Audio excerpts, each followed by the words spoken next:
السلام عليكم ورحمة الله وبركاته. إن الحمد لله نحمده ونستعينه ونستغفره ونعوذ بالله من شرور أنفسنا ومن سيئات أعمالنا. من يهده الله فلا مضل له ومن يضلله فلا هادي له. وأشهد أن لا إله إلا الله وحده لا شريك له وأشهد أن محمدا عبده ورسوله أما بعد. வார்த்தைகளில் சிறந்தது அல்லாஹ்வினுடைய வார்த்தை என்றும், வழிகாட்டுதலில் சிறந்தது நபிகள் நாயகம் ஸல்லல்லாஹு அலைஹி வஸல்லம் அவர்களுடைய வழிகாட்டுதல் என்றும், காரியங்களில் மிக மிக கெட்டது மார்க்கத்தில் புதுமைகளை உண்டு பண்ணுவது, ஒவ்வொரு புதுமையான காரியங்களும் வழிகேடுகள் அனைத்தும் நாளை மறுமை நாளையில் நரகில் கொண்டு போய் சேர்க்கும் என்று நபிகள் நாயகம் ஸல்லல்லாஹு அலைஹி வஸல்லம் அவர்கள் இந்த சமுதாய மக்களுக்கு அச்சமூட்டி எச்சரிக்கை செய்திருக்கிற அம்சத்தை உங்களினுடைய சிந்தனையிலும் ஆழமாக பதிவு செய்ய கடமைப்பட்டிருக்கிறேன். அன்பிற்கும் பாசத்திற்கும் உரிய சகோதர சகோதரிகளே, தாய்மார்களே, பெரியோர்களே, நாம் தொடர்ச்சியாக கடன் ஓர் இஸ்லாமிய பார்வை என்கிற தலைப்பின் கீழ் பல்வேறுபட்ட அம்சங்களை பார்த்து வருகிறோம். அந்த அடிப்படையில் இறுதியாக பார்த்த செய்தி என்னென்று கேட்டால், இந்த உலகத்தில் சிரமப்படக்கூடிய மனிதர்களுக்கு கடன் என்கிற உதவியை செய்யக்கூடியவர்களுக்கு அல்லாஹ் ரப்புல் ஆலமீன் ஏராளமான நன்மைகளை வழங்குகிறான். இருந்தாலும் அந்த நன்மைகளை அடைந்து கொள்வதற்கு கடனை கொடுக்கக்கூடியவர்கள் அவங்க ஏமாறக்கூடாது என்றால் அதற்கு இஸ்லாமிய மார்க்கம் அழகான ஒரு வழிகாட்டுதலை காட்டுகிறது.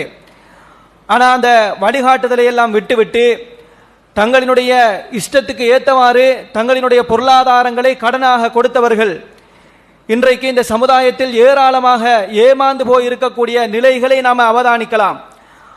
ஆகவேதான் அந்த மாதிரியான ஏமாற்றங்கள் எல்லாம் வரக்கூடாது என்றால் இஸ்லாம் தெளிவாக எங்களுக்கு காட்டக்கூடிய வழி என்ன தெரியுமா தோழர்களே? இந்த உலகத்தில் ஒரு மனிதனுடைய வாய் சொல்லுக்கு மிகப்பெரிய ஒரு மதிப்பு இருக்கிறது, மரியாதை இருக்கிறது. இருந்தாலும் கொடுக்கல் வாங்கல், கடன் கொடுத்தல் என்று வந்துட்டா அதுக்கு காகிதம் மட்டும்தான் எங்களுக்கு ஆதாரம். நம்ம எந்த விதமான ஆதாரமும் இல்லாம கடனை கொடுக்கிறது என்கிறது இஸ்லாமிய மார்க்கம் எங்களுக்கு ஒரு சரியான ஒரு வழிகாட்டுதலாக காட்டிய ஒரு அம்சம் கிடையாது. ஆகவேதான் நீங்க சில விஷயங்களை உங்களோட உள்ளத்துல ஆழமாக பதிந்து கொள்ள கடமைப்பட்டிருக்கிறீர்கள். அல்லாஹ் ரப்புல் ஆலமீன் 4வது அத்தியாயம் 6வது வசனம் என்ன சொல்லுகிறான்? அனாதைகளினுடைய விஷயத்தில் அவர்களினுடைய சொத்துக்களை யாரெல்லாம் பராமரிப்பார்களோ அவங்க எப்படி நடந்து கொள்ள வேண்டும் என்பது தொடர்பாக பேசும் பொழுது, வபுத்தலுல் யதாமா ஹத்தா இதா பலகுன் நிக்காஹ், அனாதைகளை நீங்கள் நல்ல முறையில் சோதித்து பாருங்கள். அவங்க புத்தி தெரியாதவர்களாக இருந்தா, மடையர்களாக இருந்தா அவங்கள்ட்ட போயிட்டு அவங்களோட சொத்துக்களாக இருந்தாலும் ஒப்படைக்க கூடாது.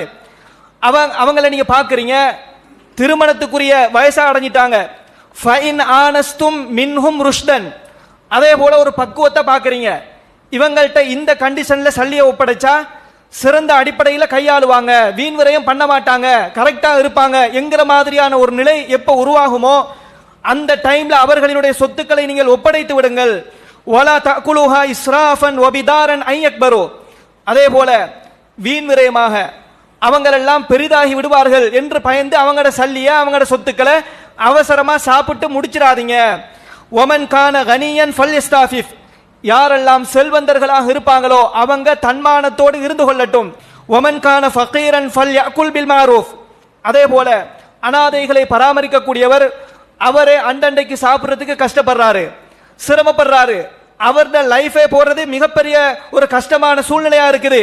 இப்படியாப்பட்ட ஒரு நிலை இருந்தால் அவர் அனாதையினுடைய சொத்தை பராமரிக்கிற காரணத்தினால், அனாதைகளை பார்க்கிற காரணத்தினால் அவங்களோட சொத்துக்களை நல்ல முறையில் சிறந்த முறையில் நியாயமான அடிப்படையில் சாப்பிட்டுக் கொள்ளட்டும்.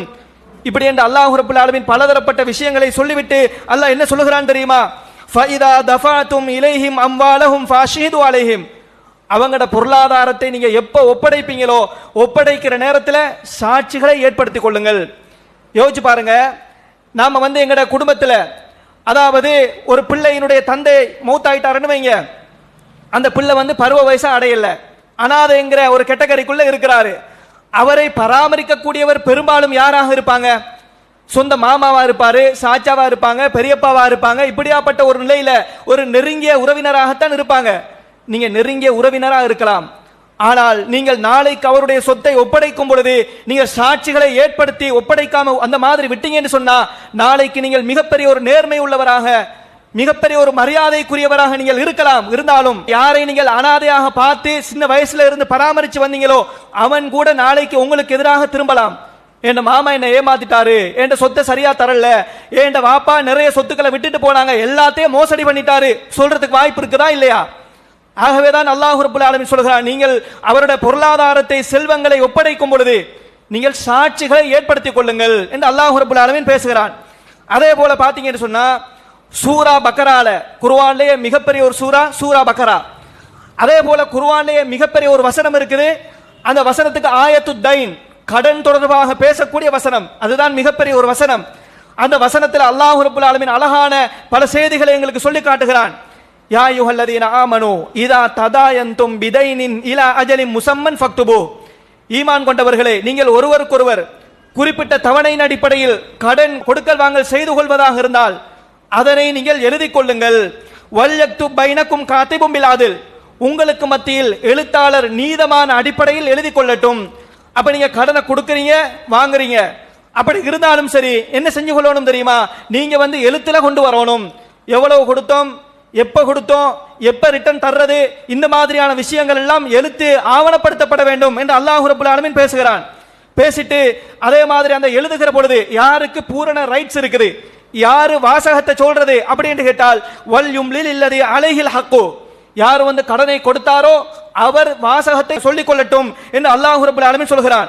அடுத்ததாக வஸ்தஷ்ஹிது ஷஹீதைனி மின் ரிஜாலிக்கும், அதே போல எழுத்துல மட்டும் இல்லாம நீங்க சாட்சிகளையும் ஏற்படுத்திக் கொள்ளுங்க.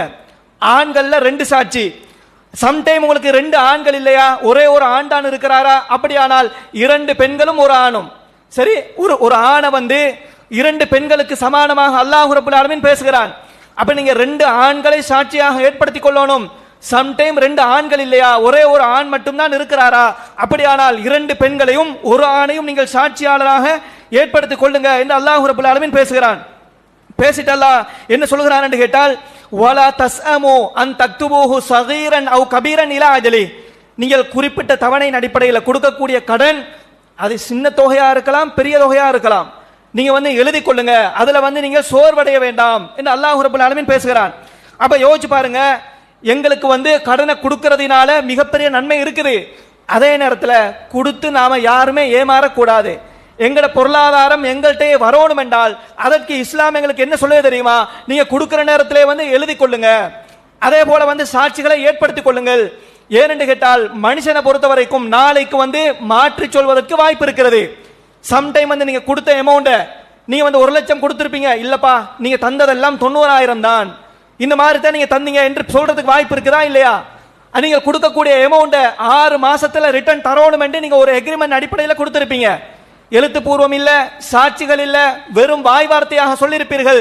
கடைசியில் அவர் சொல்லுவார் 6 மாசம் எல்லாம் கிடையாது, நீங்கள் 1 வருஷம் தான் டைம் போட்டீங்க, அதனால 1 வருஷத்துக்கு பிறகுதான் நான் உங்களுக்கு அந்த கடனை தருவேன் என்று சொல்வதற்கும் வாய்ப்பு இருக்கிறது. அப்ப இஸ்லாம் என்ன சொல்லுதுன்னு கேட்டா மனுஷன் மறதி உள்ளவன், மனுஷன் ஏமாத்துவான், பிறண்டு பேசுவான், இப்படி எல்லாம் நிலைமை இருக்குது. ஆகவே இந்த கடன் கொடுக்கல் வாங்கல் என்று வந்துட்டா நீங்க எழுத்துல கொண்டு வரணும், சாட்சிகளை ஏற்படுத்தணும் என்று அல்லாஹ் ரப்பல் ஆலமீன் சொல்கிறான். அடுத்ததா என்ன சொல்றான்னு கேட்டால் வ இன் குன்தும் அலா ஸஃபரின் வலம் தஜிது காத்திபன் ஃபரிஹானு மக்பூலா, நீங்க பயணத்தில் இருக்கிறீங்க, எந்த ஒரு எழுதக்கூடிய ஆளையும் நீங்க காணல, இந்த மாதிரியான நேரத்தில் நீங்க என்ன செய்யணும் தெரியுமா? நீங்களும் கடன் கேட்கக்கூடியவரும் தான் இருக்கிறாங்க. அந்த டைம்ல என்ன செய்யணும் என்று கேட்டால் அடைமான பொருளை நீங்கள் பெற்றுக்கொள்ள வேண்டும். அடமானமாக எதையாவது நீங்க வாங்கிக்கிறீங்க என்று அல்லாஹ் ரப்பல் ஆலமீன் பேசுகிறான். அப்ப யோசிச்சு பாருங்க, இப்ப இன்னொரு டவுட் ஒன்று உங்களுக்கு வரலாம். அல்லாஹ் குர்ஆன்ல சொல்லும் பொழுது பயணத்தில் இருக்கும் பொழுது எழுத்தரை கண்டுகொள்ளல என்றா அப்பதானே அடைமான பொருளை பெற்றுக்கொள்ளுமாறு அல்லாஹ் சொல்கிறான். நம்ம ஊர்ல இருக்கிறோம், ஊர்ல இருக்கிற நேரத்தில் அடைமான பொருளை பெறலாமா இல்லையா சந்தேகம் கொண்டு வரலாம். நாம என்ன சொல்லுவோம் கேட்டா அன்றைக்குள்ள அந்த காலகட்டத்தின் அடிப்படையில் பெரும்பாலும் இப்படியான ஒரு கட்டம் பயணத்தில் தான் நடக்கும். அப்ப பெரும்பான்மையை கணக்கில் வச்சு தான் அல்லாஹ் ரப்பல் ஆலமீன் சொல்லி இருக்கிறான். அப்ப நாம ஊர்ல இருக்கிறோம்னால் எழுதுறதுக்குரிய வசதி இல்லையா, சாட்சியாளர்கள் யாரும் இல்லையா? ஒருத்தர் வந்து சொல்றாரு, இந்த மாதிரி வந்து ஒரு பொருள் இருக்குது, இந்த பொருளை நீங்க அடமானமாக வச்சுக்கொண்டு 1 லட்சம் தாங்க, 2 லட்சம் தாங்க, ஊர்ல இருக்கும் பொழுதே கேட்கிறாருன்னு வைங்க, கொடுக்கலாமான்னு கேட்டால் தாராளமா கொடுக்கலாம். அப்ப என்னென்றால் இந்த மாதிரி வந்து இஸ்லாம் வந்து நீங்க வந்து ஒரு பிசினஸ் என்று வருகிற பொழுது, கடன் கொடுக்கல் வாங்கல் என்று வருகிற பொழுது எழுதி கொள்ளுங்க, சாட்சிகளை ஏற்படுத்திக் கொள்ளுங்கள் என்று இறைவன் பேசியிருக்கிறான். இப்ப பிரச்சனை என்ன தெரியுமா? நாம வந்து எங்களோட கூட பிறந்தவர்கள், எங்களோட நண்பர்கள், அவங்க ஒரு கடனை கேட்கும் பொழுது இந்த மாதிரி அல்லாஹ் பேசியிருக்கிறான், நாம வந்து எழுதுவோம் என்று பேசும் பொழுது அவங்க என்ன கேட்பாங்க தெரியுமா? என்ன நீங்க நம்ப மாட்டீங்களா? நாம வந்து இவ்வளவு நாளா பழகுறோமே, நாம பழகிய நட்புக்கு இதுதான அடையாளம், அப்படி எல்லாம் நிறைய பேசுவாங்க. நாம வந்து கூட பிறந்தவர்கள், ஒரு தாய் தந்தைக்கு பிறந்தவர்களே நம்பிக்கை இல்லாமல் நடக்கிறாங்களே, இப்படி நடக்கலாமா? 1008 பேசுவாங்க. நாம என்ன கேட்கிறோம் கேட்டா, நபிகள் நாயகம் ஸல்லல்லாஹு அலைஹி வஸல்லம் அவங்களோட நாணயத்தை நேர்மையை கொஞ்சம் யோசிச்சு பாருங்க. ரசூலுல்லாஹ் எப்படியாப்பட்ட ஒரு நேர்மைக்கு சொந்தக்காரர் தெரியுமா? ஒரு கட்டத்தில் அலி இப்னு அபீ தாலிப் ரலியல்லாஹு அன்ஹு அவங்க யமன்ல இருந்து சிறிய ஒரு தங்க கட்டியை வந்து ரசூலுல்லாஹ்க்கு அனுப்பிடுறாங்க. ரசூலுல்லாஹ் எல்லா சஹாபாக்களும் கொடுக்கறதுக்கு வந்து போதாது. ரசூலுல்லாஹ் என்ன செஞ்சாங்க தெரியுமா? ஒரு 4 சஹாபாக்களுக்கு ரசூலுல்லாஹ் பங்கு வச்சு கொடுத்துட்டாங்க. அப்ப ரசூலுல்லாஹ்வோட தோழர்கள்ல ஏனைய ஒரு நபி தோழர் இருக்கிறார்.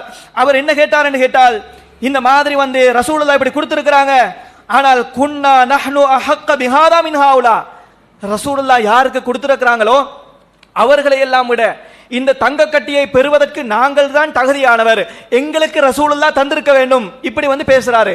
ரசூலுல்லாஹ்க்கு வந்து மிகப்பெரிய ஒரு மன வருத்தம். நபிகள் நாயகம் சொன்னார்கள், அலா தஅமனூனி, அலா தஅமனூனி, நீங்க என்னை நம்ப மாட்டீங்களா?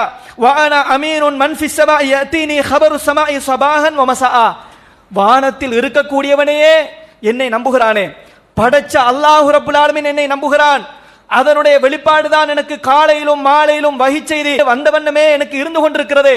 வஹியை அல்லாஹ் ரப்புல் ஆலமீன் காலையில தருகிறான், மாலையில எனக்கு தருகிறான். அப்ப படைச்ச அல்லாஹ்வே நம்பும் பொழுது நீங்க நம்ப மாட்டீங்களா என்று ரசூலுல்லாஹ் கேட்டாங்க. அதன் பின்னால அந்த சபையில் இருக்கக்கூடிய ஒரு மனிதர் இருக்கிறார், நெற்றி பெருத்த, கன்னங்கள் எல்லாம் கண்கள் வந்து பஞ்சடைந்த, கன்னங்கள் தடித்த, இந்த மாதிரி அடர்த்தியான தாடி முடிகொண்ட ஒரு மனிதர் வந்து என்ன சொல்றாருன்னு கேட்டால், இத்தகில்லா, யார சொல்லலாம், நீங்க அல்லாஹ்வை பயந்து கொள்ளுங்கள். யோசிச்சு பாருங்க, அல்லாஹ்வை பயந்துக்கிறங்க என்று பேசுறது வந்து நல்ல வார்த்தை தான். ஆனா சில வார்த்தைகளை நல்ல வார்த்தை என்பதற்காக வேண்டி எல்லா இடத்திலையும் பயன்படுத்த இயலாம். உதாரணத்துக்கு ஒரு குடும்பத்துல ஒரு தந்தை வந்து அப்படி கஷ்டப்பட்டு தங்களோட பிள்ளைகள் எல்லாரையும் நல்ல முறையில பாக்குறாங்க. ஒரு புள்ள சொல்றாருன்னு வைங்களே, தந்தையே நீதமாக நடந்து கொள்ளுங்கள், நீதமா நடந்து கொள்ளுங்க என்று சொல்றது பிழையான வார்த்தையா? உண்மையிலே இல்ல. ஆனால் அந்த வார்த்தை சொன்னாலும் தந்தைக்கு மிகப்பெரிய அளவுக்கு கோபம் வரும். இவ்வளவு நேர்மையா நடக்கிறோம், அவ்வளவு கஷ்டப்படுறோம், நமக்கு சாப்பாடு இல்லாட்டியும் பிரச்சனை இல்ல, பிள்ளை பட்டினியாக இருக்கக்கூடாது என்று நாங்கள் பார்க்கிறோமே, அப்படி இருந்தும் பிள்ளை இப்படி பேசிட்டானே, கோபம் வருமா இல்லையா? ரசூலுல்லாஹ்க்கு மிகப்பெரிய ஒரு கோபம் வருது.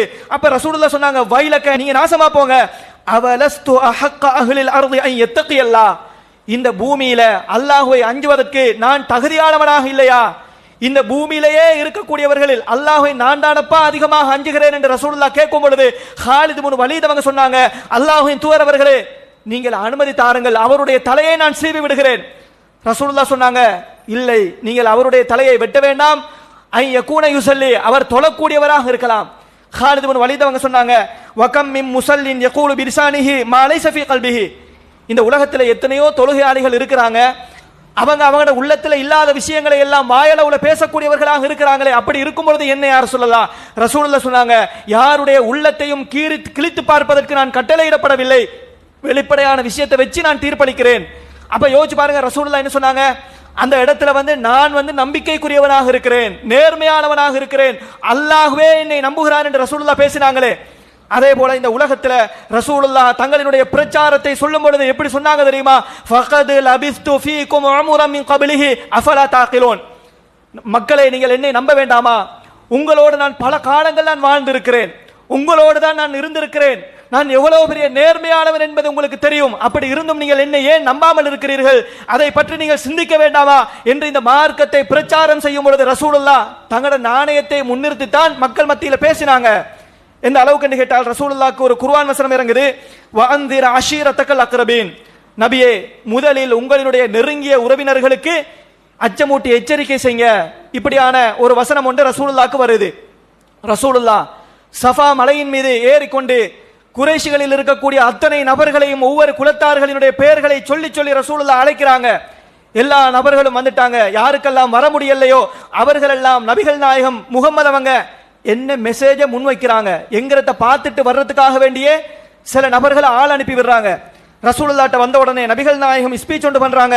அரஐதகும் லவ் அக்பர்துகும் அன்ன கைலம் பில் வாதி துரீது அன் துகீர அலைக்கும் அகுந்தும் முஸத்திகி. மக்களே, உங்களை எல்லாம் இந்த பள்ளத்தாக்கில் குதிரை படையொன்று தாக்குவதாக வருகிறது என்று சொன்னால் நீங்கள் எல்லாம் நம்புவீர்களா? என்னை உண்மைப்படுத்துவீங்களா என்று அந்த மக்களை நோக்கி ரசூலுல்லாஹ் கேட்கும் பொழுது மக்கள் எல்லாம் ஏகமனதாக என்ன சொன்னாங்க தெரியுமா? மா ஜர்ரபுனா அலைக்க இல்லா சிதுகா. முகமது அவர்களே, உங்களோட விஷயத்துல உண்மையை மட்டும்தான் நாங்கள் அனுபவித்திருக்கிறோம், உண்மையை தவிர வேற எதையும் நாங்கள் அனுபவிக்கல என்று சொல்றாங்க. இந்த இடத்துல நீங்க இன்னொரு விஷயத்தை நீங்க கவனிக்க கடமைப்பட்டிருக்கிறீர்கள் தோழர்களே. இந்த உலகத்துல எந்த மெட்டரை நீங்க எடுத்துக்கொண்டாலும் எல்லாத்திலையும் கருத்து முரண்பாடுகள் இருக்குது. ஐபோன் பாவிக்கலாமா இல்லையாண்டா பாதி பேர் சொல்லுவான் பாவிக்கலாம், பாதி பேர் கூடாது அப்படிம்பாங்க. இந்த ஃபேன் யூஸ் பண்ணலாமான்னு கேட்டு பாருங்க, பாதி பேர் சொல்லுவாங்க இது நல்லதுதான், சிலாக்கல இது செட் ஆகாது அப்படிம்பாங்க. இந்த உலகத்துல எதை எடுத்துக்கொண்டாலும் சரிதான், 99% அப்படித்தான் கருத்து முரண்பாடுகள் இருக்குது.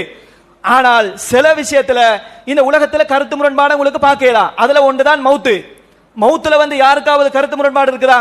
கன்ஃபார்மா இல்ல. அதே மாதிரி தான் ரசூலுல்லாஹ் இந்த தூதுத்துவத்தை பிரச்சாரம் செய்கிற பொழுது நபிகள் நாயகம் சொன்னாங்கல்ல, நான் உங்களோடு எப்படி நடந்து கொண்டிருக்கிறேன், நான் சொல்லக்கூடிய விஷயங்களை எல்லாம் நம்புவீர்களா என்று கேட்கும் பொழுது அத்தனை மக்களும் ஏகமனதாக சொன்னாங்க, நாங்க உங்களோட விஷயத்துல உண்மையைத்தான் கண்டிருக்கிறோம், முகம்மது அவங்க பொய் சொல்லி நாங்க பார்க்கல என்றுதான் காபிர்கள் பேசியிருக்கிறார்கள். அப்படியாப்பட்ட நபிகள் நாயகம் ஸல்லல்லாஹு அலைஹி வஸல்லம் அவங்க இந்த கடன் கொடுக்கல் வாங்கல் செய்கிற பொழுது எப்படி நடந்து கொண்டாங்க தெரியுமா? நாம கொடுக்கிற நேரத்துல எங்கட தம்பி எங்கள்கிட்ட கேட்பாரு, அண்ணன் கேட்பாரு, ஏனைய உறவினர்கள் கேட்பாங்க, எங்களை நீங்க நம்ப வேண்டாமா, நீங்க எழுதி கேட்பீங்களா, லோயரை புடிங்கன்னு சொல்லுவீங்களா கேட்பாங்கல்ல. ஆனா ரசூலுல்லாஹ்வை பத்தி நீங்கள் தெளிவாக புரிஞ்சிருப்பீர்கள். அந்த நபிகள் நாயகம் வலகத் ரஹரன் நபியு ஸல்லல்லாஹு அலைஹி வஸல்லம் திர்அஹு பிஷாயிரின். ரசூலுல்லாஹ் பெருசா ஒன்றுமே இல்ல, தங்கம் இல்ல, வெள்ளி இல்ல, ஒழுப்பம் போல வாட்கோதுமை மா, அந்த வாட்கோதுமை மாவை ரசூலுல்லாஹ் கடனாக வாங்கினாங்க. அதற்கு பகரமாக ரசூலுல்லாஹ் தங்களினுடைய போர்க்கவசத்தை அடைமானமாக வைத்தாங்க. அப்படிங்கிற செய்தியை நீங்க பார்க்கலாம். அப்ப யோசிச்சு பாருங்க, ரசூலுல்லாஹ் கடன் கொடுக்கல் வாங்கல் செய்யும் பொழுது இவங்க வாங்கக்கூடிய இடத்துல இருக்கிறாங்க, கொடுக்கக்கூடியவருக்கு நம்பிக்கை வர வேண்டும், நாம ஏமாத்திடக் கூடாது என்பதற்காக வேண்டிய ரசூலுல்லாஹ் ஒரு செக்யூரிட்டியாக என்ன செய்வாங்கன்னா ஒரு அடைமான பொருளை கொடுத்திருக்கிறார்கள் என்கிற செய்தியை பார்க்கலாம். அப்ப என்னென்றால் நாம தெளிவாக புரிந்து கொள்ளுங்கள், நாம பெரிய அளவுக்கு இன்றைக்கு சல்லிய போட்டு பிசினஸ்ல லாபம் தர்றோம், மாசம் இவ்வளவு தர்றோம் என்கிற அந்த ஆசை வார்த்தையை நம்பி நாம எந்த விதமான ஆதாரமும் இல்லாம கூட பிறந்தவன், நல்ல முறையில பழகியவன், தெரிந்தவர்கள் என்கிற அடிப்படையில நாம தூக்கி எங்கட வயல்காணியை கொடுக்கிறோம், எங்கட மத்த பொருளாதாரத்தை கொடுக்கிறோம், நாளைக்கு ஏமாறக்கூடிய கட்டம் வருது. ஆக இஸ்லாம் சொல்லக்கூடிய வழிமுறைகளை நாம கடைபிடிச்சோம் பண்ணுவீங்க, உண்மையிலேயே நாம மிகப்பெரிய நன்மைகளை மறுமையிலேயும் பெற்றுக்கொள்ளலாம், இந்த உலகத்திலும் நாம ஏமாறாமல் இருக்கலாம் தோழர்களே. அதே போல இந்த சப்ஜெக்டை பேசிய காரணத்தினால இப்ப நாம கடன் கொடுக்கல் வாங்கல் செய்யும் பொழுது நாம கொடுக்கிற இடத்துல இருக்கோம்னு வைங்க, எங்கள்கிட்ட அடைமானமாக எதையாவது தர்றாங்க, இதை நாம இப்ப பயன்படுத்தலாமா இப்படியான ஒரு கேள்வி ஒன்று வருது. ஏனென்றா இப்ப சிலாக்கள் ஒரு பல லட்சங்கள், ஒரு 50 லட்சம் கடனா தாங்களே, ஓ தர்றோம், எதை தருவீங்க, நாங்க எங்கட வீடு ஒன்று கொழும்புல இருக்குது, இந்த வீட்டுல எல்லா பத்திரத்தையும் நான் உங்களுக்கு தர்றேன், எப்ப நான் அந்த சல்லியை ரிட்டர்ன் தர்றனோ அப்ப நீங்க தாங்க, இப்படியான ஒரு எக்ரிமெண்ட். இப்ப என்ன செய்யறது தெரியுமா, அந்த ஊட்டை இவர் பயன்படுத்தி வாடகைக்கு விட்டு இவர் தனியா சம்பாதிச்சு கொண்டே இருப்பாரு. அப்ப அடைமானமாக ஒப்படைக்கக்கூடிய அந்த பொருளை பயன்படுத்தக்கூடிய ஒரு வழக்கு சர்வசாதாரணமா சமுதாயத்தில் இருக்குது. உத்தர் 1 லட்சம் ரூபாய் தாங்க, என் பைக் ஒன்று இருக்குது, 15 நாள்ல தர்றேன். ஓ அப்படியா, அந்த 15 நாளும் அந்த பைக்குக்கு போர் போகுதோ இல்லையோ, கிளச் பிளேட் போகுதோ இல்லையோ, ஓட்டம் அப்படி ஓட்டம் நல்லா பயன்படுத்த வேண்டியது. இது மார்க்கத்தில் கூடுமான்னு கேட்டா தெளிவான ஹராம். சரி, அடைமானமாக தரக்கூடிய எந்த ஒரு பொருளாக இருந்தாலும் வல்லதீனஹும் லிஅமானாத்திஹிம் வஅஹ்திஹிம் ராஊன், மூமின்களை பொறுத்தவரைக்கும் அமானிதங்களை பேணி பாதுகாப்பார்கள்.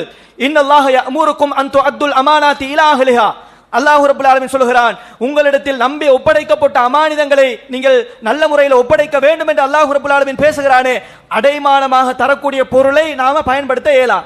அதே நேரத்தில் சில பொருள் இருக்குது, அந்த பொருளை பயன்படுத்தினாதான் அந்த பொருள் கெட்டு போகாம இருக்கும், அந்த பொருளுக்கு நாம கண்டிப்பாக செலவழிக்க வேண்டிய ஒரு நிலை இருக்குது. அப்படி என்றால் பிரச்சனை இல்லை. இப்ப உதாரணத்துக்கு பாருங்க, இது புகாரியில இடம்பெறக்கூடிய ஒரு செய்தி. என்ன செய்தி? அர்-ரஹ்னு யுர்கபு பினஃபகதிஹி, ஒட்டகத்தை கொண்டு தந்துட்டாங்க. இப்ப ஒட்டகத்தை எங்கட ரூம்ல பூட்டி வைக்கலுமா? ஏலாது. கண்டிப்பா அதற்கு சாப்பாடு போட வேண்டிய ஒரு நிலை இருக்குது. அப்ப சாப்பாடு போட்டோம்னா எங்கட கையால வந்து ஒரு செலவு ஒன்று போகுது. அப்ப செலவு போனால் ரசூலுல்லாஹ் சொன்னாங்க, இப்படியான நேரத்துல அவங்க வந்து தாராளமாக அதனுடைய பாலை கறந்து குடிக்கலாம், அதுல வந்து சவாரி செய்யலாம் என்று ரசூலுல்லாஹ் சொல்லியிருக்கிறாங்க. அப்ப எந்த பொருள் வந்து அடைமானமாக தரப்பட்டு அந்த பொருளை வந்து கண்டிப்பாக அதற்கு செலவழிக்க வேண்டிய ஒரு கட்டம் வருதோ அந்த பொருளை நாம பயன்படுத்திக் கொள்ளலாம். அது இல்லாம ஒரு வீட்டை தர்றாருன்னு வைங்க, ஒரு பைக்கை தர்றாருன்னு வைங்க, பைக்கை பொறுத்த வரைக்கும் சில கட்டங்கள் அவங்களே அனுமதி தரலாம், பிரச்சனை இல்ல, இதை வந்து நீங்க பயன்படுத்திக் கொள்ளலாம்னா அது ஓகே. அப்படி இல்லாம 19 வயது அமானிதம் என்கிற அடைமானம் என்கிற அடிப்படையில் தந்தால் அதை வந்து எங்களுக்கு பயன்படுத்த இயலாது. அப்ப இதுதான் இந்த அடைமானம் வைக்கக்கூடிய சட்டம் இது. அதே போல அடுத்த விஷயம் பாத்தீங்கன்னு சொன்னா, இப்ப இவ்வளவு நேரம் சொன்ன செய்திகளின் அடிப்படையில் நிறைய தோழர்களுக்கு ஒரு டவுட் ஒன்று வரலாம். என்ன டவுட் தெரியுமா? இப்ப நாம வந்து பெரிய பெரிய அமௌண்ட் பிரச்சனை இல்ல, 10 லட்சம் கொடுக்கிறோம், 20 லட்சம் நாம வந்து கடனாக கொடுக்கிறோம்டா அதை எழுதி கொள்ளுங்க, அதற்கு சாட்சியை வச்சு கொள்ளுங்க, ஓகே பிரச்சனை இல்ல. அவசரத்துக்கு ஒருத்தர் வந்து ஒரு பெட்டி சொண்டு வாங்க இருக்குது, பானொண்டு வாங்க இருக்குது, 200 ரூபாய் சல்லிதாங்க, 300 ரூபாய் சல்லிதாங்கன்னு கேட்கிறாரு. அப்ப இதுக்கு வேறையா லோயரை பிடிச்சி அவனுக்கு 5000 கொடுத்து 2 பேரை சாட்சியா கூப்பிட்டு சொன்னா இது அசிங்கமா இல்லையா? இதுக்கு வந்து நம்ம இப்படி செய்யலாமா அப்படிங்கிற ஒரு டவுட் ஒன்று வரலாம். நாம சொல்லுவோம் வந்து குர்ஆன்ல வரக்கூடிய அனைத்து கட்டளைகளும் கட்டாயம் என்கிற அர்த்தத்தை தராது. சில கட்டளைகளை பொறுத்த வரைக்கும் அனுமதி, அதற்கெல்லாம் வந்து உலூமுல் குர்ஆன் என்கிற ஒரு பகுதி இருக்குது. இன்ஷா அல்லாஹ் அதை படிக்கிற நேரத்தில் வந்து தெளிவாக நம்ம படிச்சு கொள்ளலாம். அப்ப இந்த அடிப்படையில் இந்த கடன் கொடுக்கல் வாங்கல் தொடர்பாக எழுதி கொள்ளுங்க, சாட்சியை வச்சு கொள்ளுங்க என்று சொல்றது வந்து கட்டாயம் நீங்க அப்படித்தான் செய்யணும், இல்லை என்றால் ஹராம், இல்லை என்றால் மறுமையில குற்றவாளி என்கிற அடிப்படையில் அல்லாஹ் ரப்பல் ஆலமீன் சொல்லல. மாற்றமாக அதை செஞ்சீங்கன்னா உங்களுக்கு சேஃப்டி, அதை செஞ்சால் உங்களுக்கு ஒரு பெஸ்டா இருக்கும் என்கிற அடிப்படையில் தான் அல்லாஹ் ரப்பல் ஆலமீன் சொல்கிறான். இதை நாம எப்படி சொல்றோம் என்று கேட்டால், ஃபஇன் அமின பஅதுகும் பஅதன் ஃபல்யுஅத்தில் லதி துமின அமானதா, உங்கள சிலரை நம்பினால் நம்பப்பட்டவர் தன்னுடைய அமானிதத்தை நிறைவேற்றட்டும் என்று அல்லாஹ் பேசுகிறான். அப்ப எழுதி கொள்ளாம சாட்சியை வச்சு கொள்ளாம நம்ம கொடுக்கிறதுங்கிறது ஹராம் என்கிற அடிப்படையில எல்லாம் வராது. இருந்தாலும் நம்ம புரிய வேண்டிய விஷயம் என்ன தெரியுமா தோழர்களே, அது நமக்கு சேஃப்டி இல்லை. நாளைக்கு மனுஷன் ஏமாத்துவான், மனுஷன் அதாவது பிறண்டு பேசுறதுக்கு வாய்ப்பு இருக்கிறது. ஆக இஸ்லாம் காட்டக்கூடிய வழிமுறைகளை நாம கடைபிடிக்கிற நேரத்தில் இந்த உலகத்தில் நாம ஏமாறாமல் யாரையும் ஏமாத்தாமல் வாழ்வதற்கு மிகப்பெரிய ஒரு வழியாக அமையும் என சொல்லி என்னுடைய முதலாவது உரையை முடித்துக் கொள்கிறேன். பல தோழர்களும் கேட்ட கேள்வி என்னென்று கேட்டால், நாம வந்து ஒத்தட்ட கடன் வாங்குகிறோம், வாங்கிய நபரை வந்து ஏதோ ஒரு அடிப்படையில் எங்களுக்கு வந்து திருப்பி கொடுக்க முடியாத ஒரு சூழல் வருது, கடன் தந்தவர் வந்து காணாமல் போயிடுறாரு. இப்படியான சூழ்நிலையில நாம என்ன செய்யறது அப்படிங்கிற ஒரு கேள்வி ஒன்று வருது. இதற்கு சில அறிஞர்கள் என்ன சொல்லுவாங்க என்று கேட்டா, அவங்கட சல்லி எடுத்து நீங்க அல்லாஹ்ட பாதையில கொடுத்துருங்க, அப்ப வந்து பஞ்சாயத்து கிளியர் ஆகிரும் அப்படிம்பாங்க. நாம என்ன சொல்லுவோம் என்று கேட்டால், கடனை பொறுத்த வரைக்கும் அதாவது நாம வாங்கிட்டோம்னு சொல்லி சொன்னா கண்டிப்பாக திருப்பி ஒப்படைக்க வேண்டும். அது எப்படியாப்பட்ட ஒரு கட்டம் வந்தாலும் அந்த சல்லியை வந்து அவங்கள்ட்ட கொடுத்து தான் ஆகணும். சில நேரத்தில் நம்ம ஃபாரின்ல இருக்கிறோம், அவசரமா கொஞ்சம் போல சல்லியை வாங்கிட்டோம், திருப்பி கொடுக்க இயலாத சூழ்நிலை வந்துட்டு நாட்டுக்கு வந்துட்டோம், போன் அடிச்சா வேலை செய்யல அல்லது நம்பரை மாத்திட்டாரண்டா வேற வழியே இல்லை. மனிதனுக்கு செய்ய வேண்டிய கடமைகளை பொறுத்த வரைக்கும் அது நிர்பந்தம் என்கிற கட்டம் எல்லாம் அங்க வராது. நாளை மறுமை நாளில் அல்லாஹ் ரப்பல் ஆலமீன் அவனிடத்தில் முறையிட்டால் கண்டிப்பாக எங்களுடைய நன்மைகள் எல்லாம் பறிபோகும். ஏனென்று கேட்டால் ரசூலுல்லாஹ் சொன்னாங்க, அத்ததுரூனமல் முஃப்லிஸ், முஃப்லிஸ் என்றால் யார் தெரியுமா? நபி தோழர்கள் சொன்னாங்க, யார் ரசூலல்லாஹ், யார்கிட்ட வந்து வெள்ளி காசு இல்லையோ, எந்த விதமான பொருளாதாரம் இல்லையோ அவங்க தான் முஃப்லிஸ் என்றாங்க.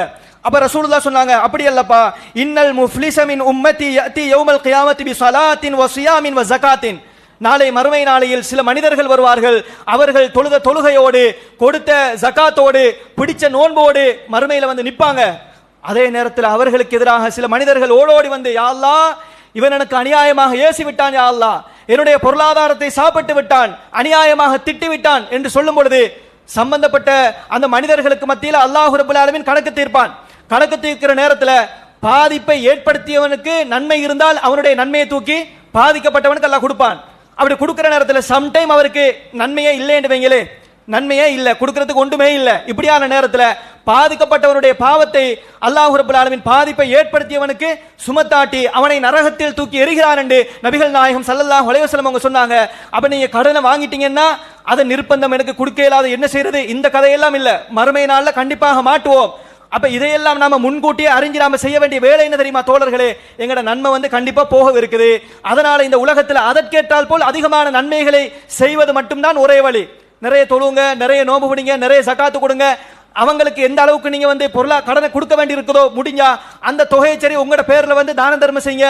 ஏனென்றால் நம்ம நிர்பந்தமான ஒரு கட்டத்தில் இருக்கிறோம். அல்லாஹ்ட்ட வந்து பேசுங்க, யா அல்லாஹ் இப்படியான ஒரு சூழ்நிலைக்கு நான் தள்ளப்பட்டு விட்டேன் என்று பேசுங்க. அல்லாஹ் ரப்பல் ஆலமீன் மறுமையில சம்டைம் எங்கட நன்மையை தூக்கி நாம யாருக்கு கடனை கொடுக்க வேண்டி இருக்குதோ அவருக்கு கொடுத்தாலும் நாம வந்து பேலன்ஸ் ஆகிறோம். நம்ம இந்த உலகத்தில் செஞ்ச அந்த நன்மையை வந்து கொடுக்கிற காரணத்தினால வந்து பிரச்சனை இல்லை. அப்ப முன்கூட்டியே இந்த விஷயத்துல வந்து நம்ம கண்ணும் கருத்துமாக இருக்க வேண்டும் என்று சொல்லி முடித்துக் கொள்கிறேன். அஸ்ஸலாமு அலைக்கும் வரஹ்மத்துல்லாஹி வபரகாத்துஹு.